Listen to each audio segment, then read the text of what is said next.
Hello, I'm Dr. Scott Wattier. And I'm Tommy Welling, and you're listening to the Fasting for Life podcast. This podcast is about using fasting as a tool to regain your health, achieve ultimate wellness, and live the life you truly deserve. Each episode is a short conversation on a single topic with immediate actionable steps.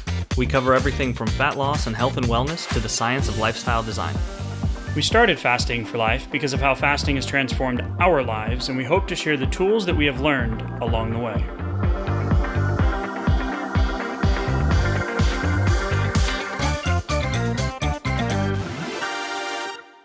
Hey everyone, welcome to the Fasting for Life podcast. My name is Dr. Scott Wattier. I'm here as always, my good friend and colleague Tommy Welling. Good afternoon to you, sir. Hey Scott, how are you? Doing fantastic, my friend. Excited for today's conversation. We are going to be talking again about walking as a fasting multiplier. And we're going to do a little something different that I don't think we've ever done.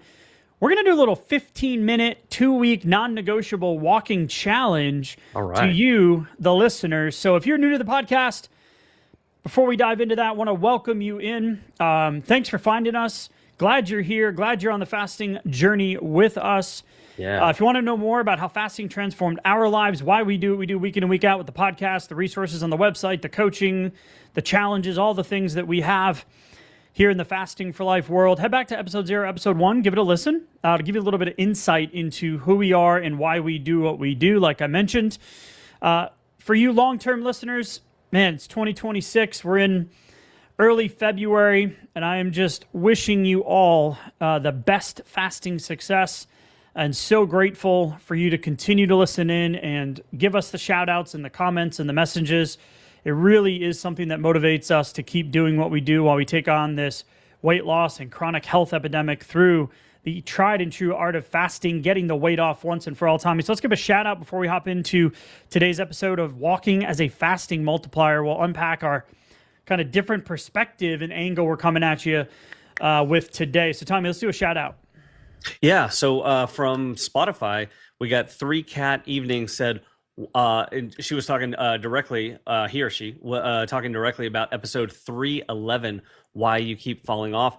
She said, he or she said, wow, this was the episode I needed today. I've been way off my ideal for months now, and I'm going to develop a plan B for myself this week. Thank you. And so what we talked about during that episode was not just having a little bit of a structure to get you around that default on-off mentality, which can come about from so many years of on-off dieting and the diet cycle, the diet roller coaster, that we can kind of develop an on-off perfectionism mentality and not even really realize it sometimes. And especially at the beginning of the year with New Year's resolutions, that only tends to multiply the effects of an on-off perfectionist mentality. So what we talked about there was having your ideal day.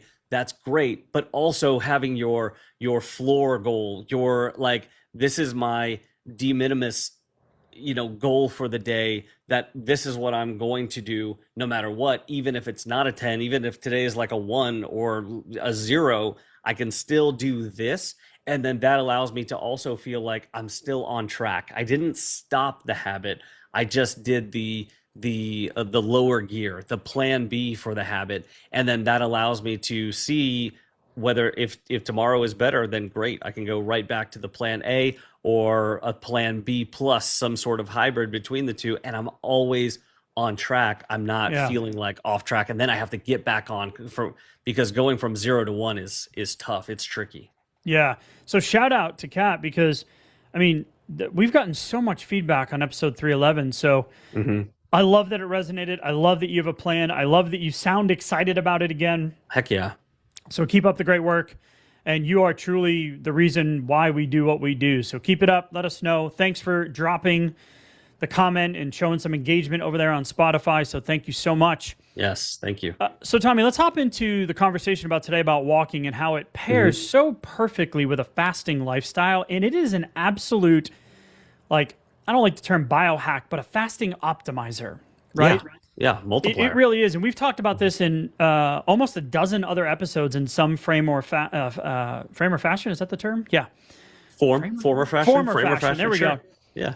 Either It's way. cold. It's cold here in Texas. Everything kind of shuts down, apparently, including my brain's ability to recall words and phrases. Apparently, so this should be a fun episode. Stay tuned. Sure. And so we've talked about, back in the day, we did an episode way back in the day where we talked about 10,000 steps to nowhere, and it was this marketing initiative that came out of the first like wearable device. I don't remember exactly which one it was. But I think it was just like a simple step counter, wasn't it? Like it was either out of, I think it was out of Japan, and they came up with this, like, get your 10,000 steps a day. Yeah. And then we broke it down, where we've talked about, the actual sweet spot for overall health and longevity and quality of life and true needle moving from a metabolic function standpoint, meaning labs and cardiovascular risk and blood sugar and all that stuff, insulin resistance. So we've talked about, that angle in all different types of forms or fashions. And really there's the research that supports somewhere in that 7 to 7,500 range is the biggest bang for your buck. Yeah. And today's article, which was in the Annals of Internal Medicine, it was the step accumulation patterns and risk for cardiovascular events and mortality among suboptimally active adults. So when we talk about this, it's an easy lever to pull. You were just talking about going from 0 to 1, right? Yep. So when we're going to, the takeaway from this article is we're looking at suboptimal active adults, so less than 8,000 steps a day. And in the study, we're going to look at the main outcome, which was shorter versus longer bouts of walking. So it was 33,560 participants in the UK who were less than 8,000 steps a day. And they wanted to look at shorter than 5-minute bouts of walking, between 5 to 10-minute bouts of walking, 10 to 15, and 15 or longer. And they did this through a wrist-worn accelerometer, average of 7 days at a single time point. They did a lot of post-data gathering statistical analysis, which is really cool. Because they adjusted for a wide range of potential confounders, including demographics, lifestyle factors, activity, sleep measures, socioeconomic status, health status, etc.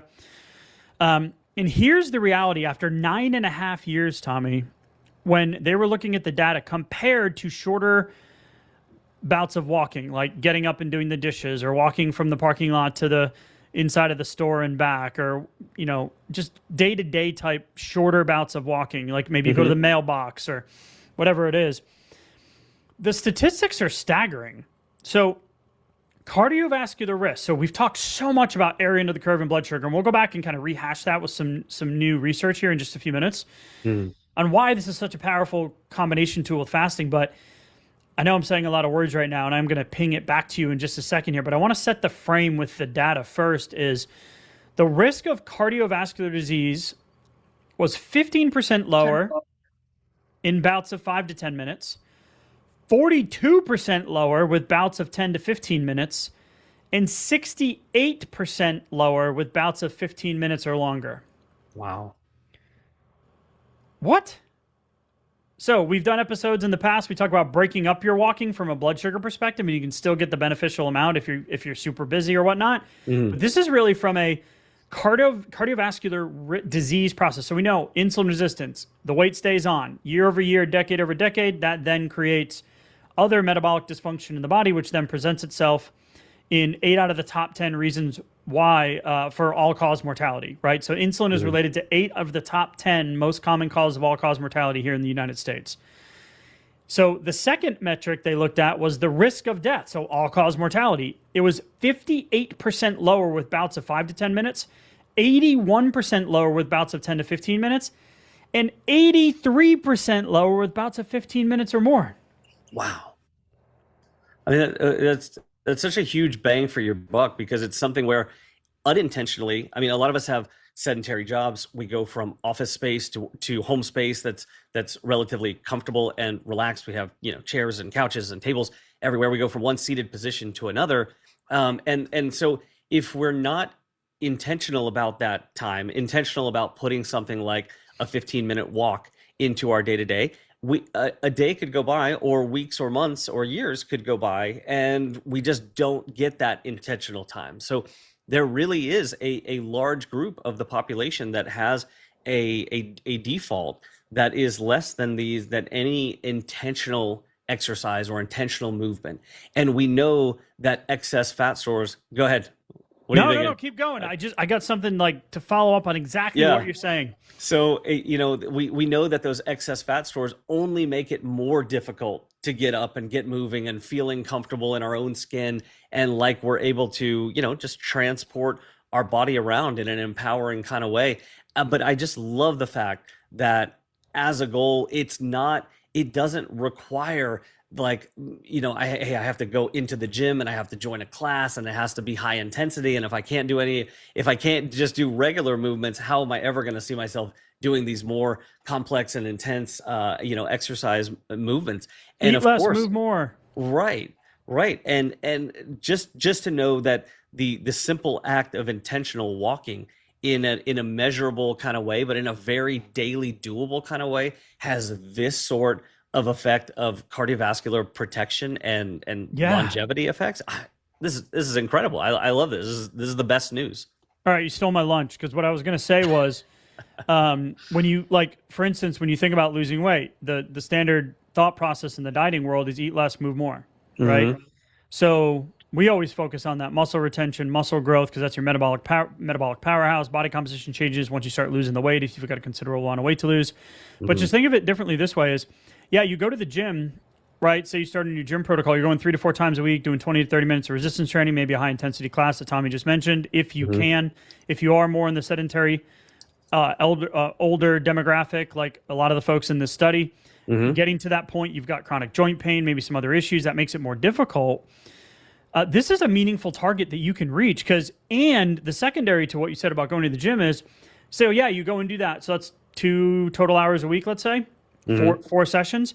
You are missing a huge opportunity in getting an incredible long-term health result, like we just talked about with the statistics, by simply using all of that time in between those 30-minute workouts 4 times a week to get your steps in intentionally, That's a not good point. incidental walking, not short bouts, low fluctuating effort at housework, interrupting sitting, etc. That doesn't give Mm-hmm. you a cardiovascular stimulus, but purposeful walking, sustained bouts, 15 minutes, continuous effort, outdoor walks. That'll raise your heart rate and breathing, which gives you that larger cardiovascular stimulus and benefit, which the study is outlining. So, Tommy, I know you had a couple of things you wanted to mention about the heart rate variability Yeah. in terms of that exercise. So let's go there, and then we'll break everything down, and then we'll talk about the 2-week challenge. Sure. So, when we're looking at cardiovascular output and the cardiovascular efficiency, really, like we're talking about one of the most important ways to optimize our longevity and our health span and our lifespan and quality of life as we age, but at any age, really. Like if you could go back to any age and increase your cardiovascular output, increase your heart rate variability, lower your resting heart rate, increase your VO2 max, you would be able to accomplish and enjoy more things more easily at any given age. Okay, so always a really good goal, but also these are some of the most highly correlated things when it comes down to longevity and quality of life. At any age. Okay. So, the things that we can do as far as fasting are concerned, and as far as our actual training are concerned, sometimes feel like we're talking about this is what athletes worry about.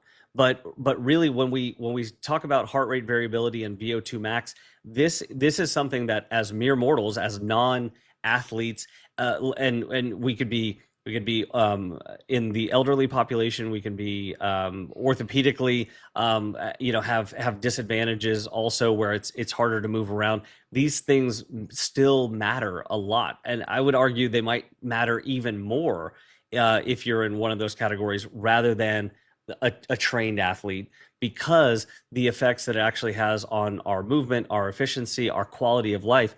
And so I wanted to correlate a couple of things with regard to our fasting, but also our walking. So when we're looking at heart rate variability, let's say the easy baseline is that greater heart rate variability at any age and at any level of health and performance, higher heart rate variability is generally better. Okay. And so what could we do about it? Well, walking intentionally, actually specifically zone 2 training, so light to moderate intensity aerobic exercise. So able to have a conversation for 30 to 60 minutes while doing the activity. Okay. So like, how does that translate to real world? Yeah.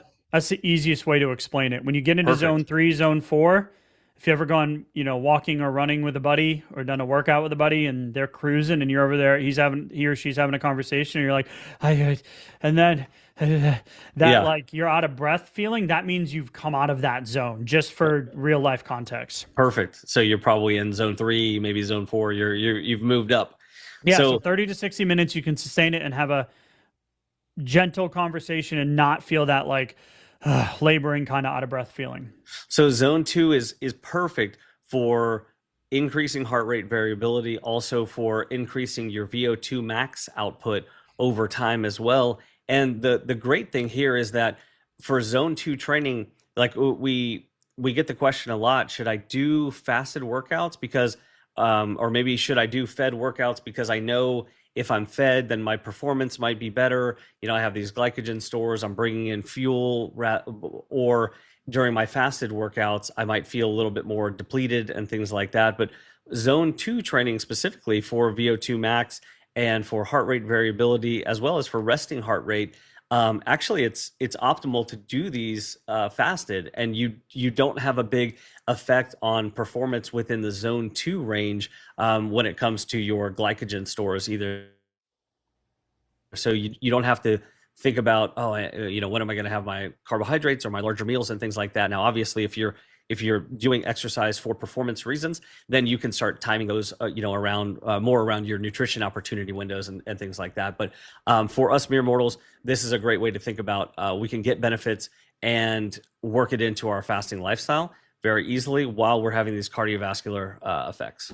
And the takeaway with the long-term benefits is, consistent intermittent fasting for 8 weeks has been shown to significantly improve cardiovascular health, cardiovascular regulation, or HRV, which leads to higher baseline HRV and lower resting heart rates in healthy adults. If you are carrying excess weight, have some labs that are whack, maybe prediabetes is on the horizon. Like if you have some other metabolic dysfunction going on, then your heart rate variability is going to take a little bit longer to come up, because we need to get the weight off and get moving to then be able to tap into that training zone. So this type of activity, tying it back to the study, was the fact that if we just put intentional movement, like these short bouts of walking in, you're still going to be able to tap into the benefits of that increased VO2 max, ultimately the better heart rate variability, and ultimately leading to what I feel is one of the major outcomes of the study, the better reduction in cardiovascular risk and reduction in all-cause mortality.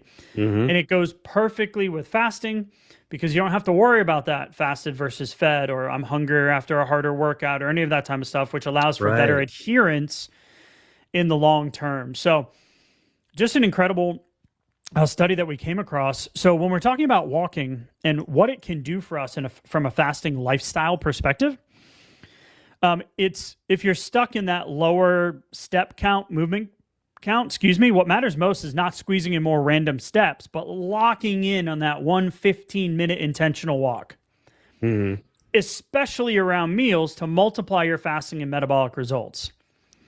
So what does that look like? Well, what are the other benefits of walking? And what we're going to talk about with this little 2-week challenge we want to pose to everybody. In this study, this was not a fasting study, but it was a study that said 3 15-minute post-meal walks after each meal, breakfast, lunch, dinner, in older adults with impaired glucose tolerance, right? So some form of the glucose metabolism issue, prediabetes, etc., improved 24-hour blood sugar control as much as a single 45-minute morning walk, and was more effective at lowering 3-hour post-dinner glucose. So yes, you can break up the bolus of walking. We're talking about just honing in from a cardiovascular and disease, all-cause mortality standpoint here. But the most powerful walk you can do is the one post-OMAD dinner. Because of what we just stated with that new study. In type 2 diabetics, a 15-minute moderate intensity walk after meals reduced 24-hour glucose variability in blood sugar area under the curve. So what that means is, as your blood sugar fluctuates throughout the day, the peaks and the valleys, How much of that can you color in with a crayon? That's the area under the curve. We want to minimize those peaks and valleys and decrease that area under the curve where the blood sugar is stuck in the bloodstream and or being stored as short-term energy and or fat. Yeah. Right? Yeah. That insulin lever. If we could start using some, if we can mobilize some of that, more quickly. And push some into the muscle cells, that will be perfect. And then that's gonna lower the amount that's actually circulating within the blood. And the great thing there is that, not everybody listening to this is, has diabetes, of course, and right, and or cardiovascular disease. Yeah, right. But the encouraging part there, and what we can learn from that, is that diabetes on the scale is really just a very, very imbalanced blood sugar and insulin response to any given food bolus and carbohydrate load. So what we can learn from that is the fact that if it works for someone with full-blown diabetes, then it will also work for someone with any level of insulin resistance, blood sugar management issue, or because it's the same physiological mechanisms. Right. Yeah, it's just a different step along the same blood sugar dysregulation pathway. And so we can learn from that. We can leverage the same things that work within the diabetes patient population. We can use those to our advantage, even if, hey, I'm only, quote unquote, dealing with pre-diabetes, or I don't even have pre-diabetes. Okay. I just have this extra 20 pounds I need to lose and I'm tired all the time. Right. It's very likely that you still have some, at least small or moderate level of blood sugar dysregulation, and you will benefit from these same things that will help within the diabetic population. Which is why fasting is so powerful. We're going to wrap it up and kind of summarize the overlap here, and then we'll talk about the challenge. Cool. So 2 more studies share. 30-minute brisk walk after meals improves 2-hour glucose response across different carb contents in mixed meals, right out of the PMC.NIH. The newer data, a 10-minute walk immediately after glucose intake, so a more heavy carb, sugary kind of meal, lowered peak blood glucose and blood glucose and overall area under the curve compared with sitting, and sometimes outperformed longer but later walks, highlighting the importance of timing. So this is what we're going to talk about in the challenge in a second. So when we say walking is a fasting multiplier, what we mean is the same meal, same carbs, same same fasting time, same eating window, right? So everything's the same. Yeah. But if you walk 10 to 15 minutes right after, your glucose area under the curve can drop dramatically, sometimes by half, just compared to going down and sitting down after your meal. Wow. And go ahead. Yeah. I was going to say, and that's a really good thing, because especially as you get later on in the day, you're then going to be more protective of your sleep that comes after that as well. Because the blood sugar is going to be balanced. Absolutely. The other thing is skeletal muscle is really like our glucose, like garbage disposal or sink. So we're basically borrowing tomorrow's insulin sensitivity and using it right now. So your pancreas doesn't have to go like, what are we doing all night? Right. Which leads to cravings and blood sugar instability and brain fog and less willpower the next day when it comes to food choices. So yeah, that's a great point. Because you don't just regulate everything overnight. As you start to get into that sleep cycle, your body stops the processing in certain regards to blood sugar management, and so ultimately then fat burning. Like, are you going to lose the weight the next day? Is the scale going to reward you the next morning? So then, instead of being optimal and setting yourself up for success the next day, as your dinner OMAD specifically gets later and later, or larger and larger, more carbohydrate rich, or is not being managed after dinner with things that will be helpful, like a post-dinner walk and things like that, then you can be going to bed with greater than optimal blood sugar, and then waking up. So you have your fasting blood sugar whenever you wake up, that's also coming up higher. And then you start to manage that, which then the problem then becomes you feel the dip. And so you're waking up, it's higher than it should be. And then you start to feel that dip as you're still processing through that, because you didn't get done processing through everything last night. And so that's the tricky part, because we usually think, oh, well, I'm going to be going to sleep. My body has plenty of time. I'm going to be burning through some calories, and my blood sugar, it's going to fix my blood sugar overnight. But it kind of just pauses a lot of that, and which you can see on a continuous glucose monitor, but you may not realize if you're not wearing one. So let's tie it in just overall, this concept of this simple lever of walking, and then we'll talk about the action step, which is the challenge that we're going to pose to y'all. I'll be doing it with you too. My walking's been very intermittent lately, cold, illness. Yeah.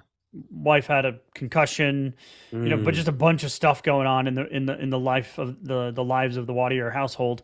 So it's been very intermittent. See what I did there? And so, I'm like, no, I'm doing this, right? Like, let's go. Yeah. And there's a couple of guys that we're doing extended fast with from church, and they were going to be doing a walking challenge along with it. And I was like, yeah, I'll do it. And then I didn't end up doing it. So shout out to y'all. But here we go. So when we talk about this lever we can pull with walking, and what it's going to do is it's going to lower your spikes and lower your blood sugar area under the curve, like Tommy was just talking about. Less reactive hunger and cravings in the evening and the next morning. Cleaner overnight glucose, which pairs with your fasting window to improve insulin sensitivity and reduce insulin resistance over time. And easier adherence to your chosen fasting schedule because you're avoiding the roller coaster days the day before, setting up success for the future, for the next day. That's a big one right there. Right? Yeah. So here we are. What are we doing? We're going to call it the 15-minute non-negotiable challenge. Okay. I just came up with that on the fly because I realized we hadn't titled this thing. The 15-minute non-negotiable challenge. We're going to be turning the science into a simple identity level rule for your fasting lifestyle. This is going to become part of who you are and just what you do. You don't have to think about it. You don't have to talk yourself into it on most days. You're just going to do it. So 14 days. The 15-minute non-negotiable walking challenge. Once per day, minimum 15 minutes of continuous brisk walking. Okay. Not leisurely stroll. So don't take your kids who are under 6 who aren't great on their bike yet or riding one of those ride-along dinosaurs or something, because you're not actually walking, you're herding cats. So get it in 15 minutes continuous walking, ideally within 10 to 30 minutes after your largest, most carb heavy or latest meal. Okay. Timing is important. You got I would even say 10 to 20 minute post-meal window. Okay, the quicker you can do it, the better. And at a pace where you can talk and not feel that out of breath feeling that I mentioned earlier. So we want to get you up into that zone 1, possibly zone 2. So 15 minutes of intentional walking, right, Tommy? Okay. So it's intentionally brisk, but not a like full on jog, definitely not a sprint. So we want to be able to have a conversation. Okay. And, set a timer for that 15 minutes. I think that looking at this in a way like you were talking about, Scott, where it's becoming part of my identity. This is part of my fasting lifestyle. It doesn't matter what I actually ate to like justify needing the walk. It just becomes, part of the habit pattern. Yep. And, like our parents and grandparents and great grandparents, a lot of times they used to talk about, doing this and like a post-meal walk. It was just kind of ingrained. And in certain cultures, it's part of it too. For sure. And I think a lot of that's, kind of been lost. We're busier. Things are different. They're not quite as simple as they used to be, let's say. But we can definitely simplify it with something like this. And I'm thinking about like just the number of 15, like the 15-minute walk, make sure you have at least a 15-hour fast in there too, like a foundational 15-hour fast. I know a lot of folks listening are used to doing some fasts that are longer than that, but not everybody. And especially depending on where you're coming from or how your recent results have been, even that as like a floor, 15-hour floor, 15 minutes of walking. Let's just call it 16. I mean, I know what you're doing, and I'm like, right. Well, 16/8 is the foundational. And doing it for 15 days instead of 14 days, right? And like just use the number 15, just leverage it for simplicity. All right, we're changing the challenge on the fly. It's still non-negotiable. I'm just messing. I like the 15, the non-negotiable 15. So then it just kind of things get paired up naturally together, because Yeah. when we do things like that, we talk a lot about fast cycling. Like the podcast could be named the Fast Cycling Podcast, where essentially it's like we're thinking about fasting in a way that links one fast to the next, but really what we're doing is we're linking one decision to the next, is essentially what we're doing to build a lifestyle over time. And so when we're thinking about something like this, non-negotiable walking, with regards to what is our foundational fasting, and we're doing these things daily, and it may not be every single day, but it's most days. And when we're doing that, we're really thinking about it as a lifestyle, and then we can leverage the things that help us with fat burning more whenever we need it. So we're not feeling like, as we mentioned earlier, like we're going from 0 to 1, right? I mean, there's so much simplicity in this, right? So we came at it from a different angle today with the cardiovascular all-cause mortality perspective and the staggering 62 to 83% improvement that you get in cardiovascular and all-cause mortality, respectively. So you're already doing your fasting window, right? So all this, you don't have to change too much. Like I mentioned, same window, same meal, right? Just add this in. So not trying to raise that 0 to 1 threshold. So you're already doing your fasting window. Now you're adding a movement window. So an intentional walk that plugs straight into your already fasting lifestyle, right? So if you're already doing 15-9 and a 15-minute non-negotiable walk is like adding another 5 to 10% return on your metabolic investment over the next 3 to 6 months. A good so you're ROI, also investing in the long game, right? Yeah. So let's wrap it up. So for 15 days, we're now challenged. How did we not do that? All right, we're going with it. The 15-day fasting multiplier daily walk challenge. That's a mouthful. For 15 days, do one 15-minute continuous walk every day. Start with within 10 to 30 minutes after a targeted meal, right? Biggest meal, carb heaviest meal, latest in the day. Latest meal, right? That's where we want to start. Aim for slightly brisk, can talk in full sentences, but it's not a stroll. If you want, and you are using CGMs or blood sugar finger sticks, you can log your glucose after pre-meal and 2 to 3 hours post-meal, right? With the CGM and see that trend. And if you're doing finger sticks, you can do 1 and 2 hours post-meal to kind of get what that looks like. And then in 2 weeks, in 15 days, repeat the exact same meals at the same times, and see where you're at. See how you respond to it, and do kind of a little beta test, right, to see what the trend's been over the last 2 weeks. I like it. And then if you did a flame day, if you did a full burn day one day, then I like for that walk to be a little later on in the day, because it makes sure that as my insulin sensitivity is going down as the day goes on, then I still have this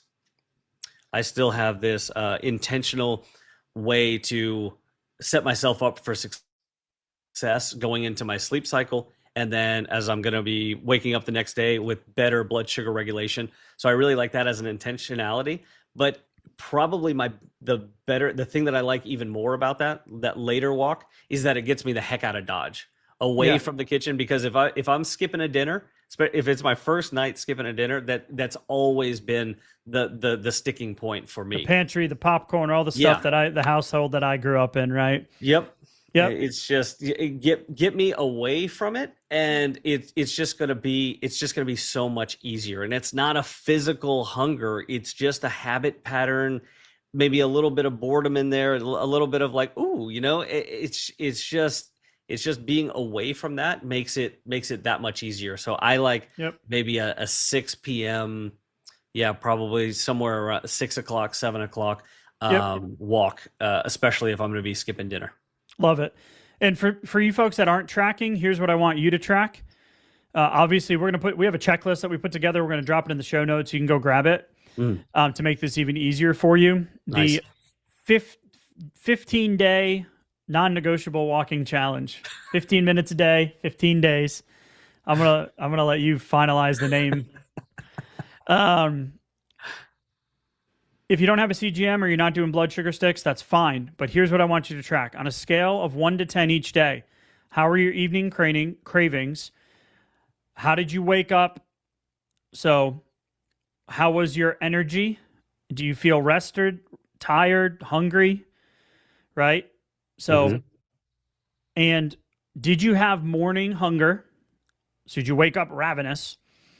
And then your sleep quality on a scale of 1 to 10. And then track it over the course of the 15 days and see where the trend goes. My guess is that it's going to go down, and that's going to be incredible. One modification I want to mention is for folks that are limited mobility. Start with what you can. 3 to 5 minutes, 5 to 10 minutes, 10 to 15. Maybe by the end of the 15 days, you'll be able to kind of move through and increase your time capacity. Because the research was clear, once you get past that 10-minute mark, and I didn't mention this earlier, you're going to get the majority of the benefit, and it's only incremental up from 10 to 15 plus. So you're going to get the biggest bang for your buck in that 10 minutes. And maybe I didn't want to mention it to give other people an out. Yeah, right? yeah, maybe. No minutes is better than 10 minutes is better than no minutes, right? Sure. But if you're limited mobility and you really want to try it, just start slow, ramp yourself up over the next 15 days, and I think you're going to see an incredible improvement.